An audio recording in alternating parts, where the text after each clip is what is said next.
What does the future look like for BYU and Utah in the Big 12 together, or maybe somewhere else? If Kyle Whittingham retires, will they be more on a level playing field than they have been previously? We're talking about it in a crossover edition of Locked On Cougars and Locked On Utes.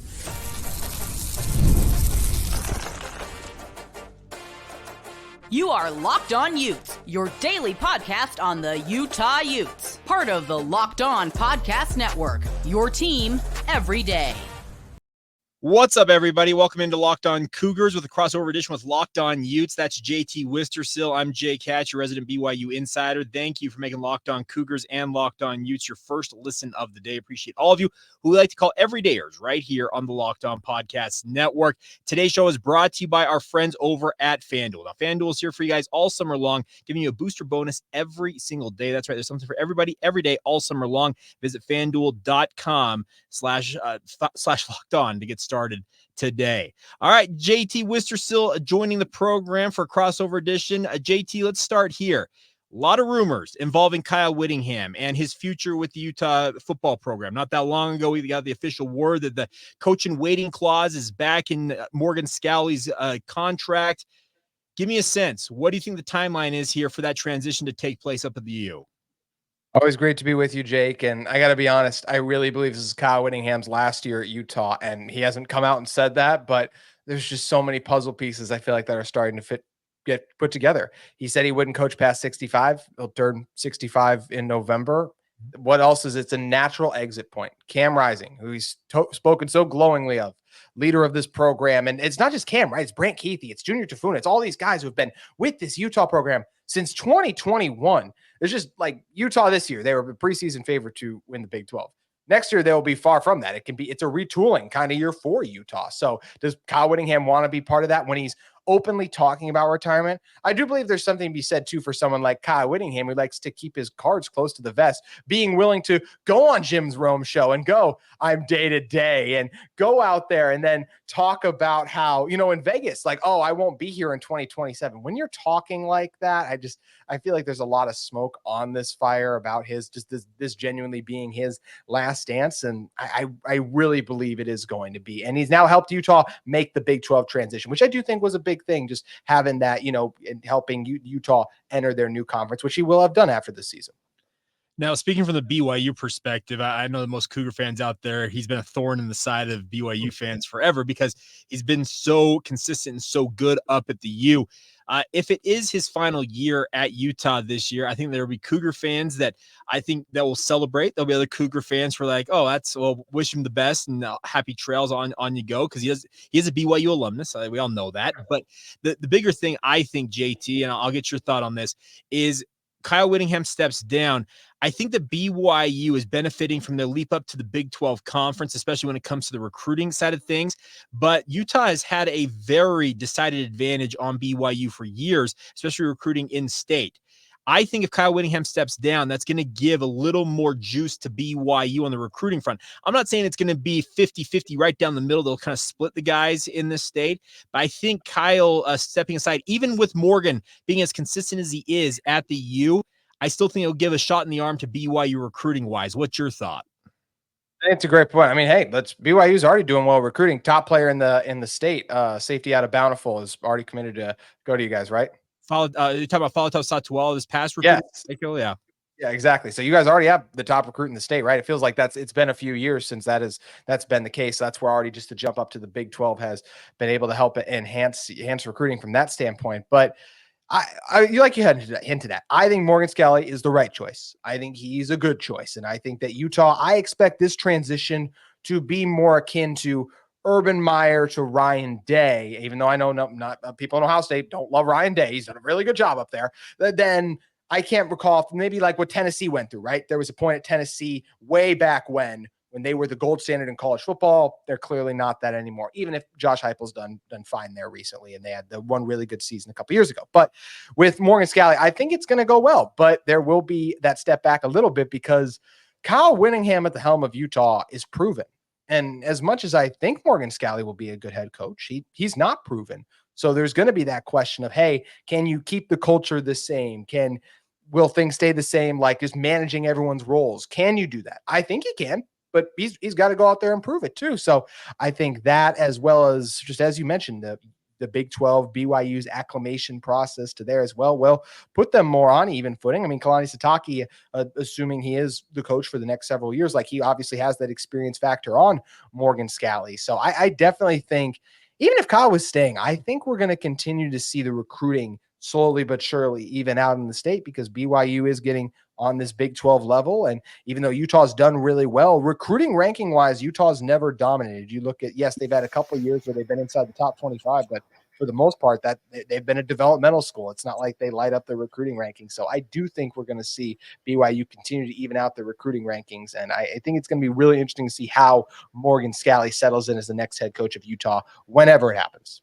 Okay, so let's just hypothetically say that this is Kyle's final year, and I believe it. And this is from my perspective. I think there's a couple benchmarks that Kyle needs to meet if he is going to hang it up after the season. I think number one, win the Big 12, or at least have a pathway to the college football playoff. That's what you don't have to maybe necessarily win the Big 12, be at the that Big 12 championship game, win that championship game. I guess it would make you technically the champions and get into the playoff. I think if he accomplishes that, that would be a very, as you said, a very nice thing to kind of step off and say, okay, I finished out with Cam, Brant, Junior Tafun, all the guys that he's mentioned have grown with him in this program. But that makes the transition year 2 in the Big 12 to Morgan Scalley. And it's a whole new kind of world for Utah at that point. So as you kind of forecast ahead here for the Utes, you mentioned the fact that Kalani Sitake would have a head coaching advantage on Morgan Scalley. What are the chances that essentially we see what has been happening in this rivalry back and forth, that Morgan Scalley comes into the head coaching position and maybe plucks away some of BYU's assistants, and we just continue to kind of share assistants back and forth across this rivalry? I think it's incredibly likely. I mean, it's just because of the connections. And the one thing I will say that makes it interesting when I say that is, yes, because of the connection, I think there will be some of that. Utah coaches stay. I mean, the continuity on the staff has been incredible. Think about how long Jim Harding's been here, and he feels like the next, but got a good chance to be the next offensive coordinator when Andy Ludwig hangs it up. Utah just is one of the places, and BYU similar to this in a lot of respects too, right? You promote within a lot of times. You don't hire outside of talent. And in Utah, look, wide receiver coach Alvis Whitted, they brought in. He's done a good job here, but for the most part, like, Morgan will become the head coach. I would expect him to maybe call the defense. Just like I just think that might be hard for him to give up right away, but it's not going to be long until Sharif Shaw is doing that, in my opinion, because he's a guy who's more than qualified to be able to do that. So I do think we'll see maybe some staff adjustments, but because of the continuity that Utah has, I do expect it to or mostly remain the same outside of a few. But it's going to be, this rivalry is just going to be fascinating when it takes on its next chapter, right? Because like we touched on, when there is a coaching change, there's a potential it doesn't go well. So how is it going to work? Is this rivalry going to be more back and forth like it was back in the day during some stretches? Obviously, BYU won the last one, but before that, it had belonged to Utah mostly. So there is still a lot up in the air with this one, Jake. And I think it's exciting for the future because there's a lot that's going to change for Utah after this year in terms of their personnel. They've talked about getting more explosive. You got a guy like Isaac Wilson. He's not going to be content with handing the ball off 3 plays in a row most of the time, right? And that's not me saying he's going to be a diva. That's just any quarterback. They want to get out there and throw, especially one of that magnitude. So I'm really excited to see what the next chapter of Utah football looks like after this year, but got to be fired up for this year because there is a reason this team is the Big 12 favorite. All right, so you talk about the rivalry. That's what we're going to get to next. We're going to get some thoughts on that because coming up November 9th, it's the first ever Big 12 a Holy War matchup. Looking forward to that one. It should be a really, really raucous affair. We'll dig more into that coming up momentarily right here on Locked On Cougars and Locked On Utes.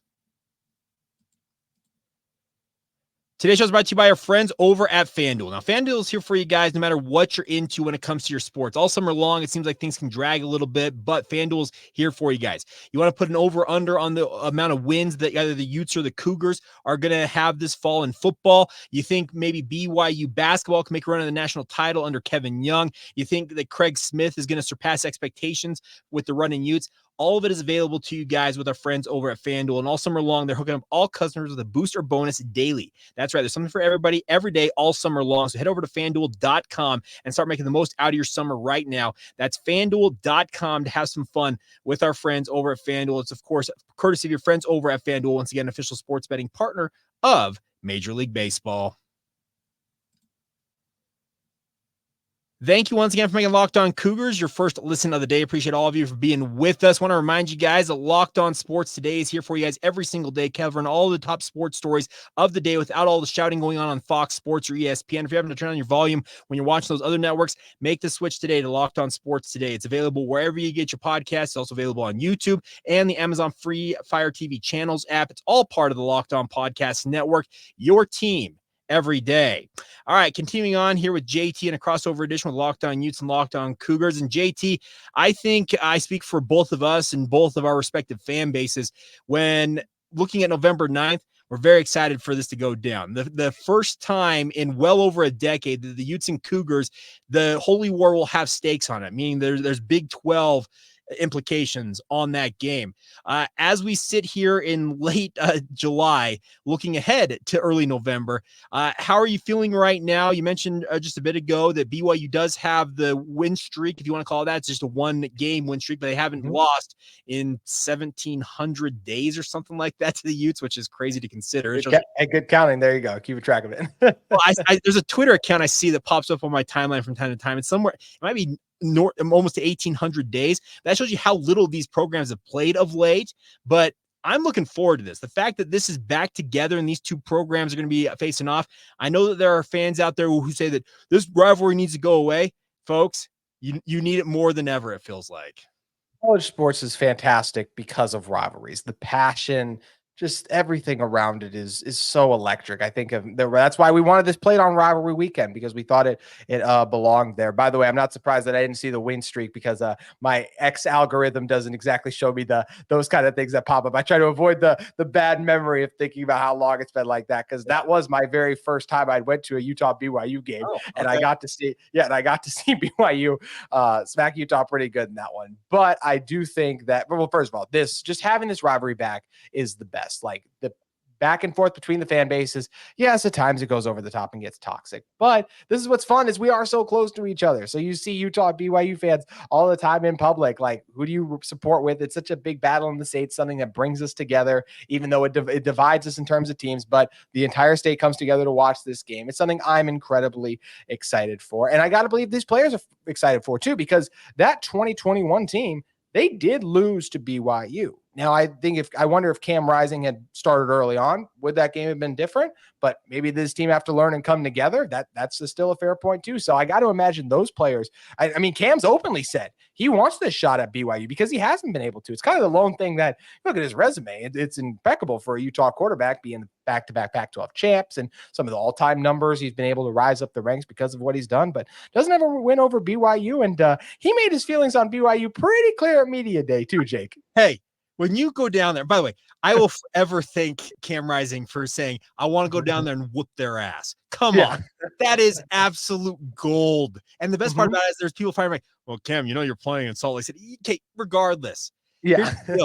Cam has never had a true shot to go up against BYU. And this is not a kid who grew up in this state. He's from California. He played at Texas before arriving in Utah, but he has wholeheartedly embraced this rivalry. And I think both fan bases get behind it.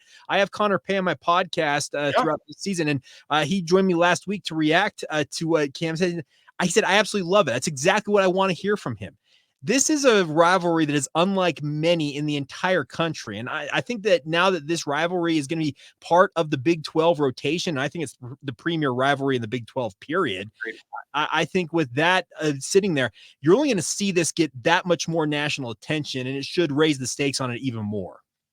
Absolutely should raise the stakes. And as we mentioned too, with BYU's program on an upward trajectory, because I do believe, yes, even if this year we'll see how it goes, I just think eventually being in the Big 12, I think we will continue to see them get back up. And I do expect this rivalry to even out. I don't expect Utah to either side to win like 8 of the next 9 or anything like that. I think it's going to be a lot of back and forth, because it's hard to win on the road in college football. That's one of the reasons I think it will be tough for BYU to come into Rice-Eccles Stadium, a place they don't lose very often. But rivalry games are also crazy and anything can happen. So I think that as we get more exciting chapters added to this rivalry, especially when it is a Big 12 matchup and in-conference matchup, I think that just adds to the intrigue and excitement of it. And hopefully nationally gets more respect it deserves too. Maybe that was the strategy for Brett Yormark putting this game on November 9th, where maybe they thought it could get more eyeballs rather than, yes, on rivalry weekend. We know this will not right now be viewed as one of the premier rivalries, but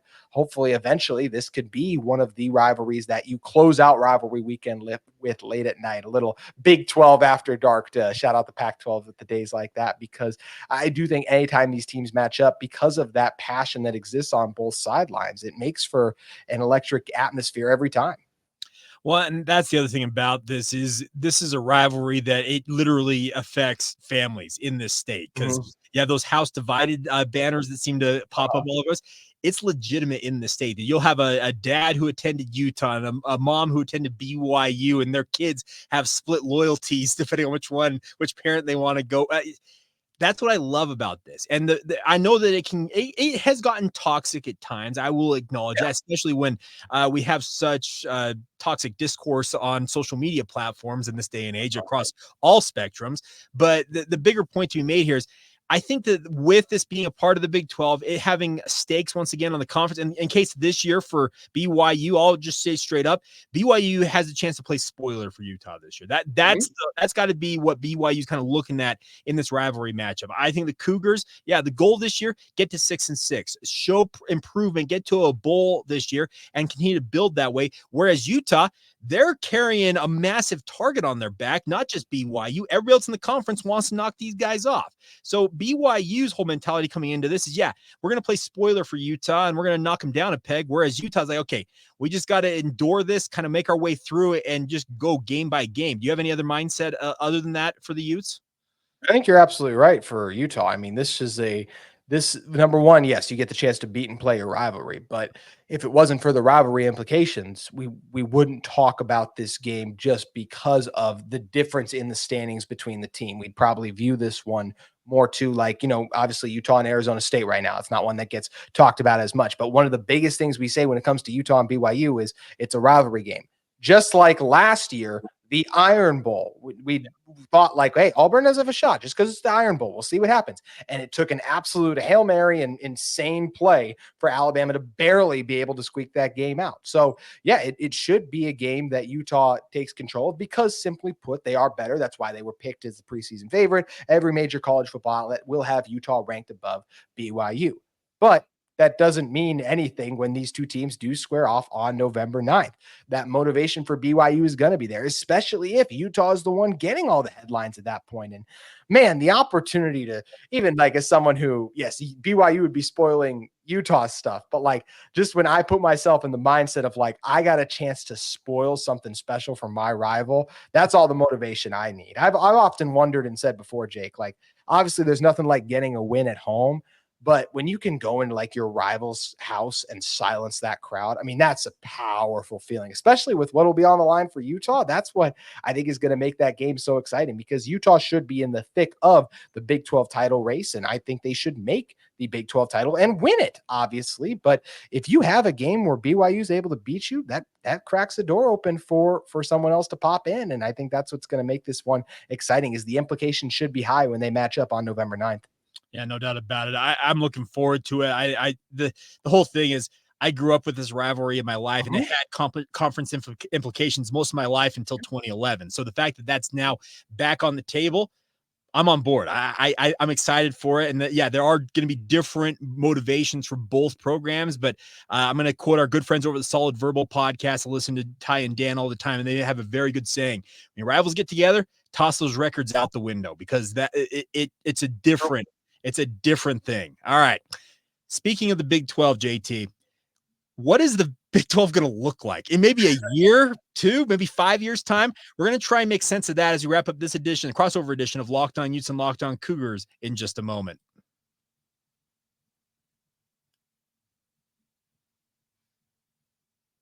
Thank you once again for making Locked On Cougars and Locked On Utes your first listen and or view of the day. I have to get used to saying view still, even though been on YouTube for quite a while now, JT. But thank you to all of you for tuning in. Hope you all are doing well out there. Now, the Big 12 is in a constant state of flux, it feels like, simply due to the fact that conference realignment continues to be an ongoing topic in this sport of college football that we all seem to be obsessed with, JT, when it comes to what we do on a daily basis with these podcasts. But the Big 12, there's a lot of rumors involving the ACC. Florida State and Clemson have filed lawsuits against their conference. The conference has countersued those two universities. There are strong rumors out there that Brett Yormark is trying to jailbreak those two along with maybe a handful of other schools to get them into the Big 12. Give me your sense. What do you ultimately think is going to transpire here? Do you think the ACC is going the way of the Pac-12? Oh man, yes, I think to make the answer to the question simply, yes. I think does the Big 12 get Clemson and Florida State that's the one I'm like, man, if I had to put money on it, because I know Greg Sankey wants to go out here and be like, oh, we're not interested in expansion, but like I believe him just as much as I could look back and believe Texas A&M's baseball coach before he ended up going down to Austin right away. Like I just think that's where I just don't buy anything these commissioners say because they're all just trying to save face. Because then when it comes up and around, it's like, oh no, we'd love to add these guys because they're very good for our brand. But I think the ACC is in a lot of trouble. Once those biggest brands start to leave and they want out and see the potential to make more money and things of that nature, I just think that's where it gets really troublesome for them. How do you view it, Jake? Well, I look at it as Brett Yormark, I think, is trying to essentially force the discourse nationally to go from being what we talk about the Big Two, speaking of the SEC and the Big Ten.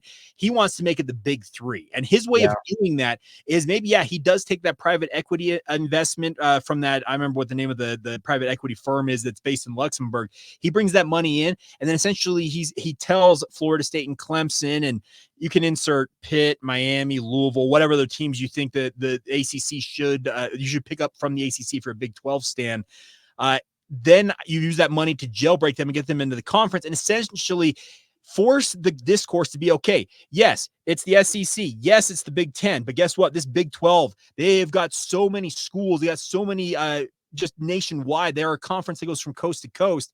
You cannot ignore them. I think that Brett Yormark is trying to do what he typically does and play chess when everybody else is playing checkers. Greg Sankey is saying that 16s are today, 16s are tomorrow. Okay, Greg, we don't believe that. But I think that Brett Yormark's trying to essentially run a ring around him and scoop up those power brands out of the ACC before the other two conferences can do that. I agree. And it would be Clemson and Florida State. Was when you say those football brands and names, that's instant respect. We're talking about national champions. We're talking about college football playoff champions. And that's a distinction that can only be given to a couple of schools too. So I just think if you were to add Clemson, Florida State, you already have Utah, Oklahoma State, BYU, we think could eventually get back in that thing. Like that's multiple schools that can make the college football playoff. And I know they want to just make this the Big 10 and SEC invitational, but schools like Clemson, Florida State, and even a couple of the brands that are already in the Big 12, they'll have a chance to make noise in it every year. Brands are still the biggest thing in college football, but you know what else helps too? Is the brands with that number ranking next to their name. Clemson is a team that can be in the top 10. Florida State lived in the top 10 last year, and had Jordan Travis not gotten hurt, probably would have been in the college football playoffs. So that's where adding schools of that caliber, I think would be massive. I think it's a huge boost to the kind. Even someone like, I think some Utah fans could look at it and be like, oh, they could take away from us. Like, I mean, sure, but like, why would we run from that? Like, that's what it's about. I want to play the best. I loved playing Oregon and USC. Beating Oregon and USC helped elevate Utah's brand. They want to continue to elevate, beat Clemson and Florida State. Don't run away from those type of games. So I would love these two schools in particular, their addition. Or how about you mentioned some of the other brands? Like what if North Carolina got out? I mean, North Carolina basketball, if we had North Carolina, Kansas, and Houston, I mean, that doesn't sound fun for Utah to have to play them right now. But if you want to get up to that level, you got to beat the best. The best is in your conference. Well, see, and that's the other thing about this is I think Brett Yormark, he's a hoop headed at heart, and any chance to get power brands in basketball for him, he's all about that. So yeah, if this does come to fruition, I could see him heavily considering the North Carolinas, the Virginias of the world because of their basketball prowess. And who knows, maybe great TV market too. Both those that you mentioned too. Yeah. Well, the other thing about it is he could go for 4 teams. He could go for 8 teams. He could jump this from 16 to 24 teams, and you could grab Pitt, which brings the backyard brawl back into the conference. You have between the Pitt Panthers, West Virginia, North Carolina, Virginia, Miami, Florida State. Like you could do a lot of crazy things with potential realignment here and essentially leaving the ACC in your dust for good. And I look at this as Brett Yormark trying to circumvent everybody once again. Because remember, this time last year, remember how many people thought that the Pac-12 was not going to be around? Like 0 people, it felt like, but he pulled it off. So once again, I think that he is trying to go out there and essentially beat everybody to the punch. And if he pulls it off once again, you can't say anything other than Brett Yormark. He has got a vision for what he wants to accomplish as a conference commissioner, and he is executing it at a very high level. Exactly. I will say I've been really impressed. Just, you go from Commissioner Koliakov, who tried his best. Not all of that was his fault, but obviously he made a lot of mistakes and wasn't able to keep the conference together. I have no questions right now about Commissioner Yormark. If something happens with super conferences, like that's not on Commissioner Yormark. Like Brett's done everything he can to try to build the Big 12, as you mentioned, to make it like the big 3 conferences, to try to put themselves in that position. Adding Clemson and Florida State would absolutely do that too. I don't love the name thing. Like if we have to become the big all state or whatever, the 12 all state, I don't love that, but I understand. I can respect, even if I disagree, that he is trying to do everything in his power to elevate his schools so that they can compete with the Big 10 and the SEC. And that's where I do think that his aggressive mindset is a huge benefit, because while Greg Sankey is trying to just be politically correct, I don't think it's bad that he doesn't shy down. Brett Yormark does from the expansion talks. Because let's be real, who doesn't want Florida State and Clemson? I know there's some rumors about that, but I just think those brands hold that power that anyone would be crazy not to want them. And sometimes, just like in recruiting, right? When you're the first one to show love and when you show the most love, you're able to get the commit. And obviously finances would play a part in that too. But maybe that would be able to help the Big 12 land, the Lions or just Giants, whatever you want to call them, Clemson and Florida State. Well, and that's the other thing about it is it's Brett Yormark trying to secure the future for his conference, and I can respect what he's doing. Now, you talk about the potential rebranding of this conference name. There's one name that I can go with. They're going to go with All-State. If that's going to be the title sponsor, JT, there's only one way you can go in my mind. Just call it the All-State Conference, because it encompasses All-State, obviously, as the brand, but we've got teams all over the country and all states. There you go. Let's roll with that. Really quick, I want to say this. Why are we keeping 12? There's not 12 teams in the conference. That's what we're attached to. Make it big, be whatever. Just don't. Why are we have to keep the number 12? It's not even 12. Well, and I was at Big 12 Media Days last year when Brett talked about the fact that they were going to, over the next year, they were going to undergo a branding refresh. And I'm like, okay, that 12 has got to go. Why are you holding to that? Is it because of that XII logo? Okay, here's the deal. You can rebrand and recreate identities with a logo. That can happen overnight. I'm with you. The 12, holding on to that, I do not get that. Because if you're going to push this to 20 or maybe 24 teams, okay, we're going to be the Big 12 X2. I don't know what that would be a cool logo right there. If they added that, I feel like there's a way they could tweak that and make it into a cooler logo. Because I think the All-State 12 the All-State Conference makes a lot more sense than the All-State 12. We're in the same boat there. All right. Well, JT, any final thoughts on anything that we've talked about today that you'd like to pass along to either of our fan bases? I just think to hit on all 3 really quick. Like we said, do think this will be Kyle Whittingham's final year. Even if love him or hate him, we all watched him, as that one bowler said before he retired. I forgot the guy's name off the top of my head, but so enjoy it this year. Really excited for the matchup. As of course, look, this is I'm Locked On Utes guy. I got the Utah stuff in the background. I think Utah's going to win, but I'm so fired up to have this game back for years to come. And I do think this is going to become a fierce rivalry and not a rivalry where what Utah and Colorado were supposed to be, where Utah just beat up on Colorado this year. I do think BYU is going to continue to elevate, and this will be a back and forth battle. And lastly, as long as it's not the All-State 12, I'm happy, man. Hey, I think amen and amen. It should be a really, really fun lead up to that game. Obviously, just the lead up to the season. That's the best part. Is football is here. Everybody, get ready, because starting next week, JT, you and I, we're going to be in training camp mode. Here we go. Crazy. Yeah, I can't believe it's actually here. Jake, always fun doing these with you. If you guys want more Utah content by chance, you can follow me at Locked On Utes on X, or my personal handle at JT Wistricll. Jake, once again, always appreciate you making the time, man. Absolutely. Please be sure to subscribe, rate, and review both of our podcasts. You can hate watch or hate view. We love that as well. We know those of you do. We see you. We see you. I've got a couple of you fans who comment every single day. I know you are. But yeah, subscribe, rate, review, follow us on X or social media. I'm at Jacob C. Hatch or Locked On Cougars on Facebook, Instagram, or Twitter as well. And until next time, have a great rest of your day. Once again, this has been the crossover edition of Locked On Utes and Locked On Cougars.